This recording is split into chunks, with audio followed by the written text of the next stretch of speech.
Abraham,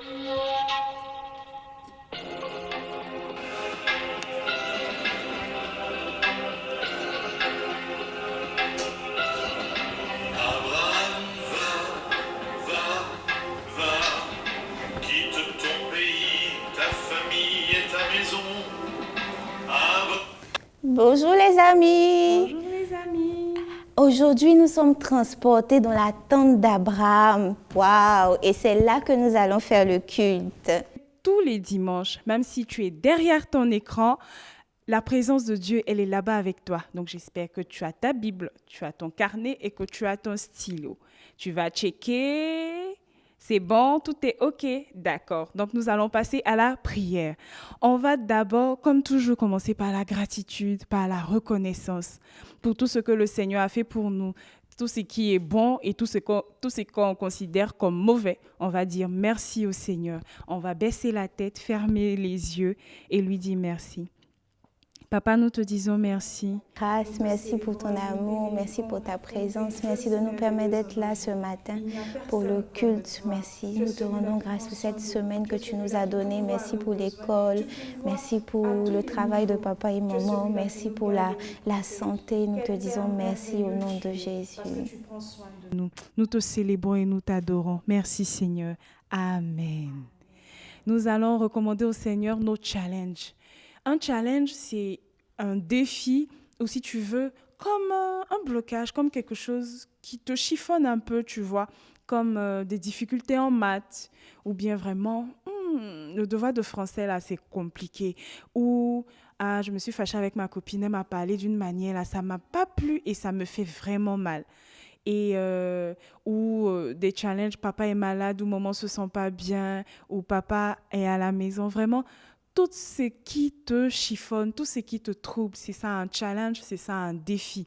Donc, nous allons prier. Tu vas rentrer en toi-même, toujours baisser la tête, fermer les yeux et demander au Saint-Esprit de t'aider à aller au-delà de ces challenges, de t'aider à vraiment aller au-delà, à vraiment vaincre ces obstacles, vaincre ces challenges. Donc, on baisse la tête, on ferme les yeux et on invoque le Saint-Esprit. Esprit de Dieu, Esprit de toute sagesse, nous t'appelons.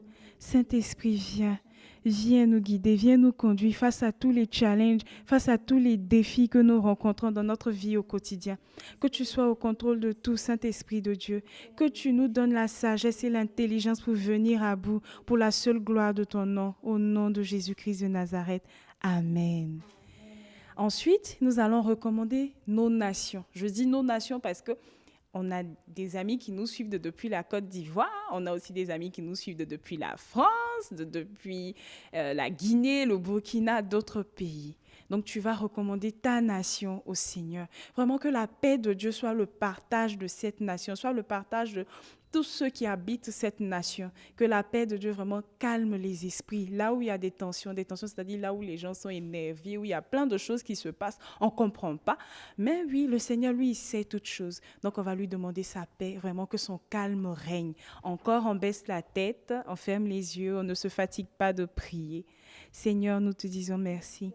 Merci pour la grâce que tu nous donnes d'avoir une nation, d'avoir une patrie.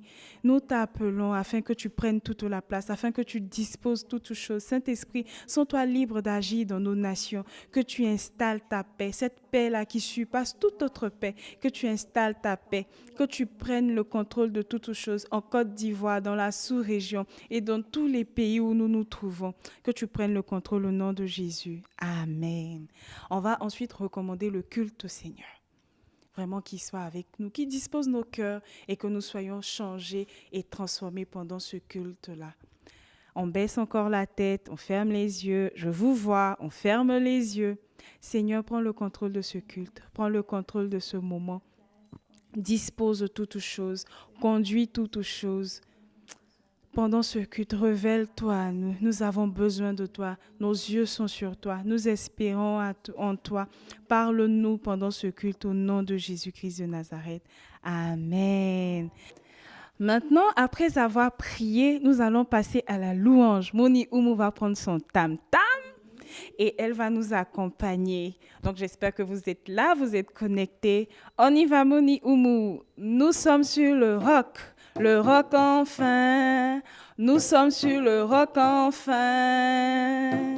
Nous avons trouvé le repos en Jésus. Nous sommes sur le roc enfin. Et vous, mes sœurs? Nous sommes sur le roc. Hey! Le roc enfin. Nous sommes sur le roc enfin. Mhm. Nous avons trouvé le repos en Jésus. Nous sommes sur le roc enfin. Et vous les frères? Nous sommes sur le roc enfin. Nous sommes sur le roc enfin. Nous avons trouvé le repos en Jésus. Nous sommes sur le roc enfin. Amen. On espère que ce moment t'a fait du bien. Maintenant, nous allons passer à la leçon. Nous allons prier que ce que nous allons entendre nous transforme, que le Seigneur nous donne la capacité de pouvoir l'appliquer et que ce soit plus Moni Oumou qui soit là, mais que ce soit lui qui nous parle au travers de Moni Oumou. On baisse encore la tête. Papa, nous te recommandons ce moment. Prends toute la place. Saint-Esprit, sens-toi libre d'agir en ces lieux et que les vies soient transformées, que les vies soient transformées, que tu agisses au milieu de nous et qu'il y ait un avant et un après ce culte. Au nom de Jésus, Amen. Amen. Et dimanche dernier, nous avons commencé notre série de leçons sur les patriarches de la Bible. Tu peux remplacer le mot patriarche par père. Nous avons vu comment est-ce que Abraham a répondu à l'appel de Dieu. Il a quitté la maison de son père et il est allé là où Dieu l'a indiqué. Il a obéi et il a fait confiance à Dieu. Nous avons vu qu'il est arrivé à Canaan. Mais il y avait un élément qui n'allait toujours pas dans la vie d'Abraham. Il n'avait toujours pas son enfant et il attendait que Dieu accomplisse la promesse qu'il lui avait faite. Ça me rappelle le verset de dimanche dernier. Monijo, je sais que nos éléments se rappellent du verset, mais est-ce que tu peux nous donner le verset? Bien sûr, nous avons appris Hébreux 10, verset 23, car celui qui a fait la promesse est fidèle. Amen. Merci Moni. Et oui, Dieu a été fidèle envers Abraham parce que figurez-vous que enfin son fils est né. Le fils qu'il avait tant attendu. Il a attendu Isaac pendant 25 ans et Isaac était né. Alléluia. Amen. Tout le monde était content dans la maison. Et on va voir aujourd'hui dans notre leçon du jour comment est-ce que cette situation qu'il a traversée là, lui a donné la force pour pouvoir surmonter, faire face à d'autres défis, à d'autres problèmes qui vont se présenter devant lui. Et notre histoire d'aujourd'hui se trouve dans la Bible, dans le livre de Genèse au chapitre 21. Donc après le culte, tu pourras tranquillement ou pendant la semaine prendre ta Bible et lire l'histoire. Amen. Donc, comme je vous disais, Isaac était né et il grandissait. Abraham était heureux et il s'occupait de son fils et il l'éduquait. Il lui apprenait à faire confiance en l'Éternel Dieu. Il lui apprenait comment adorer Dieu. Dimanche dernier, je vous ai dit qu'à l'époque, les Israélites, ils faisaient des autels, c'est-à-dire des monuments. Ils prenaient des pierres, ils élevaient des monuments et dessus, ils offraient des sacrifices. Sacrifices d'action de grâce, sacrifices de pardon de péché. Mais nous, aujourd'hui, dimanche dernier, je vous l'ai dit aussi, on ne fait plus cela. On adore Dieu dans nos cœurs, on va aussi à l'église parce que le seul sacrifice que Dieu accepte maintenant ou a accepté est le sacrifice de Jésus à la croix. Donc maintenant, on ne sacrifie plus les animaux. Amen, j'espère que tu as bien compris. Donc on vous rappelle juste ce qui se passait à l'époque. Donc Abraham a appris à son fils comment adorer Dieu, faire les sacrifices sur l'autel et tout ça. Mais un beau jour, pendant que tout allait bien, Abraham s'est levé à 4 heures du matin. Il s'est levé, il a réveillé maman Sarah, il a réveillé Isaac. Il a dit non, on doit partir adorer le Seigneur sur le mont Morija. Donc, il était pressé, on a rangé leurs affaires, ils ont pris les serviteurs et ils ont pris la route. Le mont Morija se trouvait à 3 jours de marche de là où Abraham vivait, sous les tentes, comme vous pouvez le voir. Et ils sont partis en chemin. Le premier jour, Isaac a demandé: mais papa, pourquoi est-ce qu'on est parti si vite même? Son père lui a dit: Dieu m'a demandé de faire quelque chose de très important. Mais il n'est pas rentré dans les détails. Le deuxième jour de marche, Isaac a demandé, « Mais papa, tu m'as appris que lorsqu'on fait l'offrande, le sacrifice, il faut qu'il y ait un agneau sans tache, il faut qu'il y ait le bois, il faut qu'il y ait l'autel, il faut qu'il y ait le feu. Mais je ne vois pas l'agneau. » Son père lui a dit, Dieu se pourvoira pour l'agneau à sacrifier, c'est-à-dire Dieu lui-même, il va nous donner l'agneau pour le sacrifice. Donc, ils ont continué le chemin et le troisième jour, ils sont arrivés au pied du mont Morija. Ils ont laissé les serviteurs là et ils sont montés. Isaac a pris le bois. Ils sont montés et ils sont arrivés au sommet de la montagne. Ils ont commencé à bâtir l'autel, pierre sur pierre. Ensuite, ils ont mis le bois. Et Abraham se tourne vers Isaac et il commence à lui attacher les mains. Et il lui dit, mon fils, c'est toi qui seras l'agneau pour le sacrifice. Dieu m'a demandé de t'offrir un sacrifice. Isaac ne comprenait pas, mais il faisait confiance à son père. Il s'est donc couché sur l'autel. Au moment où Abraham a pris le couteau et il voulait faire le sacrifice, on entendit la voix d'un ange. L'ange a dit, ne touche pas à l'enfant. Je sais maintenant que tu me crains, car tu ne m'as pas refusé ton fils, ton unique. Amen. Abraham a donc laissé le couteau et miraculeusement, on a entendu un agneau bêler dans les environs. Il était coincé, comme par hasard, dans les buissons et c'est lui qui a été sacrifié. Les amis, vous voyez cette histoire, Abraham a été confronté à une chose que Dieu lui a demandé qui était difficile. Son fils qu'il avait attendu pendant 25 ans, le seul fils qu'il avait. Dieu lui a demandé de lui donner ce fils. Et toi aussi, tu peux être confronté à ce genre de situation. Dieu peut te demander de laisser peut-être tes amis, tes meilleurs amis ou bien les films que tu aimes regarder. Peut-être qu'il y a une activité que tu fais qui te prend du temps, qui t'empêche de prier, de lire la Bible. Qu'est-ce que tu ferais si Dieu te demandait d'arrêter ces choses? Est-ce que tu vas obéir comme Abraham ou est-ce que tu vas murmurer et te plaindre? Je te laisse réfléchir à cette question, mais je te conseille de suivre l'exemple d'Abraham qui n'a pas hésité. Il s'est levé très tôt le matin pour aller offrir son fils. Et on a vu comment Dieu a épargné Isaac. Dieu l'a mis à l'épreuve, mais ce n'était pas pour lui faire du mal, au contraire, c'était pour voir combien est-ce que Abraham l'aimait, pour voir sa foi grandir. Donc, je te laisse avec cette réflexion, mais aussi, je veux faire une petite remarque. J'ai fait mes petites recherches et j'ai remarqué que le sacrifice d'Isaac est semblable au sacrifice du Seigneur Jésus. Et j'ai noté quelques points que je vais te lire.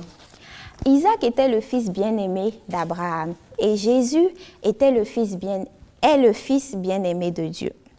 Isaac a obéi à son père. Il l'a allé sur la montagne avec lui. Il n'a pas résisté lorsque son père voulait le sacrifier. Jésus aussi a obéi à son Père céleste. Isaac a porté le bois. Lorsqu'il montait sur la montagne, le Seigneur Jésus a porté sa croix lorsque les Romains voulaient le crucifier. Un autel a été bâti sur la montagne, sur le mont Morija, et une croix a été élevée sur le mont du Calvaire, le mont Golgotha. La mort d'Isaac n'était pas méritée. Jésus aussi n'avait rien fait de mal. Il est mort à la place des pécheurs que nous sommes. Il est mort à ma place, il est mort à la place de Monijo, il est mort aussi à ta place. Amen. Et pour finir, Isaac a été rendu à son Père. Le Seigneur Jésus est revenu à la vie et il est près maintenant de Dieu le Père. Amen. Amen. Isaac a échappé au sacrifice, mais Jésus, lui, n'a pas échappé. Jésus est mort à la croix pour toi. Tu sais, quand tu poses une mauvaise action, il y a une conséquence. Et la conséquence du péché, c'est la mort. Jésus ne voulait pas te voir mourir, alors il est mort à ta place pour te donner sa vie et pour que tu aies une relation avec Dieu, comme Abraham aussi a eu une relation avec Dieu. Alors tu peux inviter le Seigneur Jésus à venir dans ta vie, à te transformer et à te permettre d'être en relation, en communion avec Dieu ton Père qui a fait le ciel et la terre et qui nous aime et qui tient ses promesses comme on a vu dans la vie d'Abraham. Et pour cela, c'est très simple. Je t'invite à faire cette prière avec moi. Seigneur Jésus, merci pour ta vie. Merci pour ta que tu as donné pour moi. que tu as donné pour moi. Je t'invite dans mon cœur. Je t'invite dans mon cœur. Prends mon péché, Prends mon péché. prends le mal en moi Prends le mal en et moi. transforme-moi. Et transforme-moi. Fais de moi Fais de moi un fils de Dieu un fils de Dieu. et fais de moi Et fais de moi l'enfant extraordinaire l'enfant que tu veux que je sois. que tu veux que je sois. Au nom de Au Jésus. nom de Jésus. Amen. Bienvenue dans la famille de Dieu. Je t'invite à continuer à suivre nos leçons, à prendre une Bible, demande à tes parents de prendre une Bible ou bien tu peux économiser ton argent de poche pour acheter une Bible, à la lire tous les jours et à demander au Seigneur à ce qu'il se révèle à toi. Amen. Donc, on a fini aujourd'hui et je vais vous laisser avec le verset du jour. Je lis le verset et Moni Joanne, on reprend ensemble. Le verset, c'est le psaume 31, verset 5. Fortifiez-vous, Fortifiez-vous, que vos cœurs s'affermissent. que vos cœurs s'affermissent. Vous tous qui espérez en l'Éternel. Tous qui espèrent en l'Éternel. Amen. C'est l'exemple d'Abraham qui espérait en l'Éternel et il s'est fortifié, il a gardé son courage malgré que Dieu lui demandait de sacrifier son fils et aussi malgré que Dieu n'avait pas encore exaucé la promesse qu'il lui avait faite sur une période de 25 ans. Tu t'imagines? Je sais que beaucoup d'entre vous qui me suivez n'ont même pas encore 15 ans même pour dire 25 ans. Mais Abraham a tenu, il est resté fort pendant toute cette période. Donc on reprend le verset. Fortifiez-vous Fortifiez-vous et que vos cœurs et s'affermissent. que vos cœurs s'affermissent. Vous tous qui espérez en l'Éternel. Tous qui espèrent en l'Éternel. Psaume 31, Psaume 31, verset 5. verset 5. Amen. Amen. Donc, on a fini notre culte d'aujourd'hui. Avant de prier pour la fin, je t'invite à rester connecté. Il y a des vidéos qui vont passer, tu pourras les suivre. Tu pourras même revoir les cultes précédents. Amen. Et n'oublie pas d'inviter dimanche prochain ou les autres dimanches, invite tes amis à suivre les vidéos. À l'école, tu peux parler des vidéos à tes amis. S'ils ne voulaient pas venir à l'église avec toi, là, c'est plus simple. Tu leur dis, va sur la page YouTube de l'église, tu verras les vidéos de mes Moni, il y a des messages intéressants. Amen. Donc, je compte sur toi pour inviter tes amis à suivre. Donc, on ferme les yeux et je vais prier pour vous. Seigneur Jésus, merci pour ta grâce, merci pour ce culte, merci pour chacun de ces enfants qui est resté connecté. Je prie, Seigneur, que tu les gardes en cette période trouble. Je prie que le sang de Jésus les couvre leur famille, Seigneur. Nous voulons rester sous l'ombre de tes ailes. C'est toi qui nous protèges, garde cette nation. Je prie aussi, Seigneur, que tu leur donnes la sagesse et l'intelligence, que tu te révèles à eux, donne-leur la force de prier, de lire la Bible, de te chercher au nom de Jésus et qu'il soit des signes dans cette génération au nom puissant de Jésus. Amen. Amen. Au revoir les amis. Au revoir les amis.